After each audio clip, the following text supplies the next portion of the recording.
Assalamualaikum warahmatullahi wabarakatuh. Kami dari kelompok 1 akan membuka presentasi mata kuliah hukum bisnis yang berisi tentang cara mendirikan PT atau perseroan terbatas.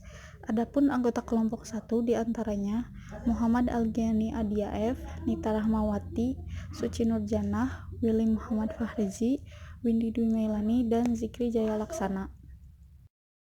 Dalam praktek bisnis, kita cukup mengenal banyak perusahaan. Perusahaan secara hukum dibagi menjadi dua, yaitu perusahaan perseorangan dan perusahaan badan usaha. Untuk perusahaan badan usaha dibedakan menjadi beberapa bagian lagi. Yang pertama ada badan usaha tidak berbadan hukum dan yang kedua badan usaha berbadan hukum. Badan usaha yang tidak berbadan hukum terdiri dari persekutuan perdata, firma, dan CV. Sedangkan badan usaha berbadan hukum dibedakan lagi menjadi milik negara dan swasta. Untuk badan hukum milik negara terdiri dari Perjan, perusahaan jabatan, perusahaan umum atau perum, persero atau perusahaan perseroan. Untuk badan hukum milik swasta terdiri dari PT atau perseroan terbatas dan koperasi. Pada presentasi kali ini, kelompok 1 akan membahas cara mendirikan PT.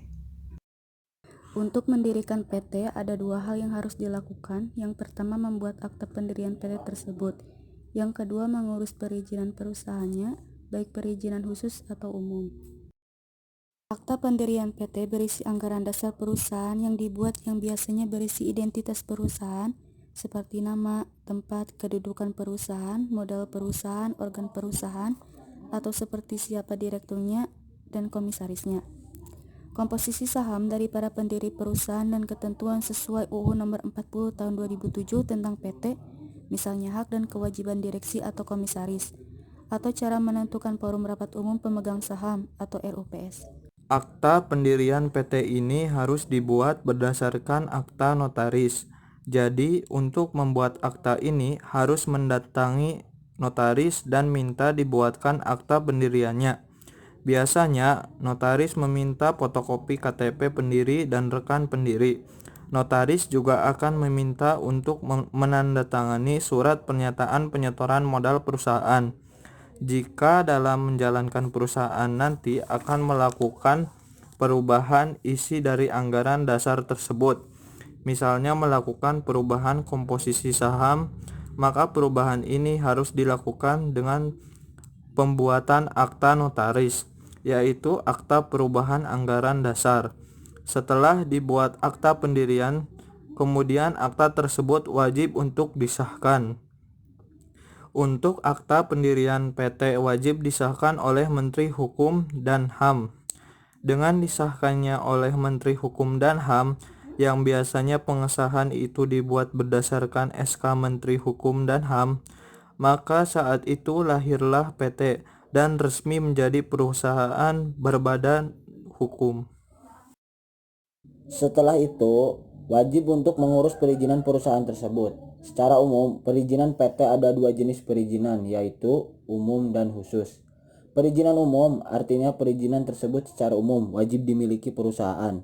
Jenis perusahaan umum misalnya SKDP, surat keterangan domisili perusahaan, TDP, tanda daftar perusahaan, SIUP, surat izin usaha perdagangan, NPWP, nomor pokok wajib pajak. Sedangkan perizinan khusus yaitu perizinan yang sesuai dengan jenis ruang lingkup usaha perusahaan.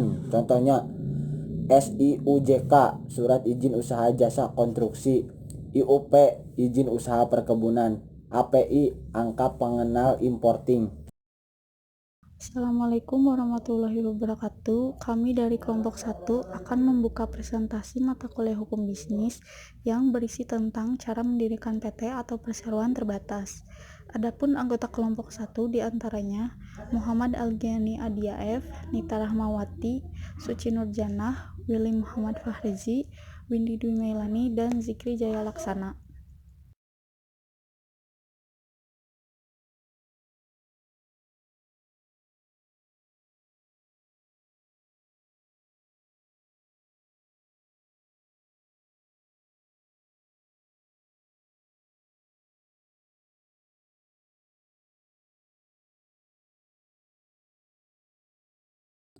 Adapun manfaat dan kegunaan pendirian PT adalah sebagai berikut.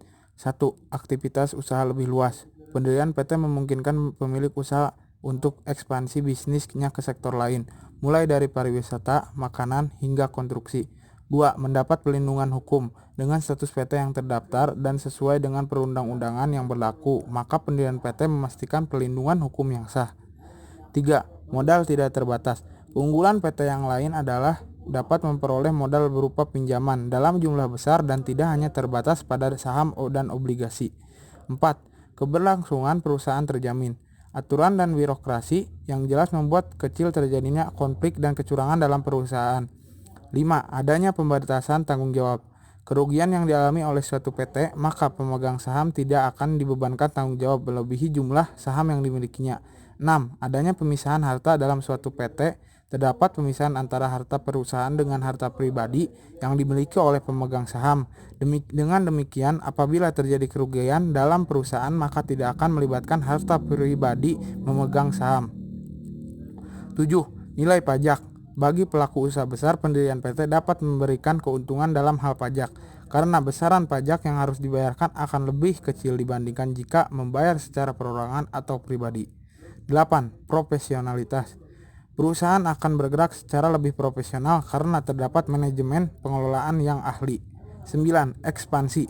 Pendirian PT membuat perusahaan dapat melebarkan usaha yang dijalankan ke skala yang lebih besar atau bahkan melakukan PMA. Peraturan dan hukum tentang perseroan terbatas telah diatur dan dibuat oleh pemerintah dan tertuang di beberapa kitab, yaitu Kitab Undang-Undang Hukum Perdata, UU Nomor 40 Tahun 2007 tentang Perseroan Terbatas, UU Nomor 20 Tahun 2008 tentang Usaha Mikro, Kecil dan Menengah, Peraturan Pemerintah Nomor 29 Tahun 2016 tentang Perubahan Modal Dasar Perseroan Terbatas, Peraturan Menteri Hukum dan Hak Asasi Manusia Nomor 3 Tahun 2017 tentang biaya jasa hukum notaris untuk pendirian perseroan terbatas bagi usaha mikro, kecil, dan menengah. Sekian presentasi dari kelompok kami. Kurang lebihnya mohon maaf. Wassalamualaikum warahmatullahi wabarakatuh.